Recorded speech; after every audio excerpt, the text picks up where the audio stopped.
Guys, അപ്പോൾ ഇന്ന് ഞാൻ നല്ല എക്സൈറ്റ്മെന്റിലാണ്. എന്താണെന്നറിയോ?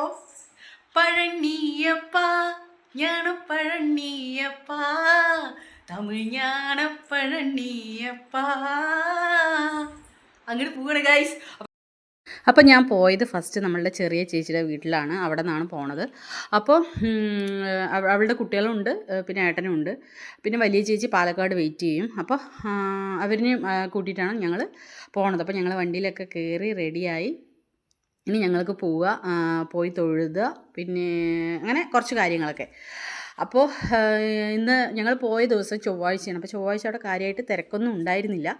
അപ്പോൾ എന്തായാലും ഞങ്ങൾ പോട്ടെ, അവിടെ പോയിട്ട് ബാക്കി വിശേഷങ്ങളൊക്കെ നിങ്ങൾക്ക് കാണിച്ചു തരാം. പിന്നെ നമ്മൾ വണ്ടിയിൽ കയറിയതിന് ശേഷം ഒന്നും കഴിച്ചിട്ടുണ്ടായിരുന്നില്ല. അപ്പോൾ നമ്മൾ അവിടെ ഇറങ്ങിയിട്ട് കഴിക്കാമെന്ന് വെച്ചിട്ട് നമ്മൾ വന്നതാണ്. അപ്പോൾ അവിടെ നിന്ന് നമ്മൾ ചായയും ഓരോ പഴംപൊരി വെച്ച് കഴിച്ചു. അതിനുശേഷം പിന്നെ ചേച്ചിമാർക്കൊക്കെ ഇങ്ങനെ പാൽക്കുടം, കാവടി ഇങ്ങനെയുള്ള നേർച്ചകളും കാര്യങ്ങളൊക്കെ ഉണ്ടായിരുന്നു. അപ്പോൾ അവർ അതൊക്കെ മേടിക്കാനും ചെയ്യാനൊക്കെ തുടങ്ങി. പിന്നെ നമുക്ക് മേലെ പോയിട്ട് ഫോൺ അലൗഡ് അല്ലല്ലോ, അതുകൊണ്ട് ഞങ്ങൾ താഴെ ഫോൺ വെച്ചിട്ടാണ് പോയത്. അപ്പോൾ ഞാൻ ആ വീഡിയോസൊന്നും, മേലത്തെ വീഡിയോസൊന്നും ഇതിലുണ്ടാവില്ല. എന്തായാലും ബാക്കി ഇവിടെ താഴെയുള്ള വിശേഷങ്ങളൊക്കെ നമുക്ക് കാണാം.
അങ്ങനെ ഞങ്ങൾ തൊഴുതി താഴെ ഇറങ്ങി ഗൈസ്. അപ്പോൾ ഇന്നത്തെ ഒരു വീഡിയോ എത്രയൊക്കെ ഉള്ളൂ. അപ്പോൾ നിങ്ങൾക്ക് എൻ്റെ ഈ വീഡിയോ ഇഷ്ടപ്പെട്ട് കഴിഞ്ഞാൽ ലൈക്ക് ചെയ്യുക, ഷെയർ ചെയ്യുക, കമൻറ്റ് ചെയ്യുക, സബ്സ്ക്രൈബ് ചെയ്യുക ഗൈസ്. അപ്പോൾ നാളെ ഒരു പുതിയ വീഡിയോ ആയിട്ട് കാണാം. ടാറ്റാ.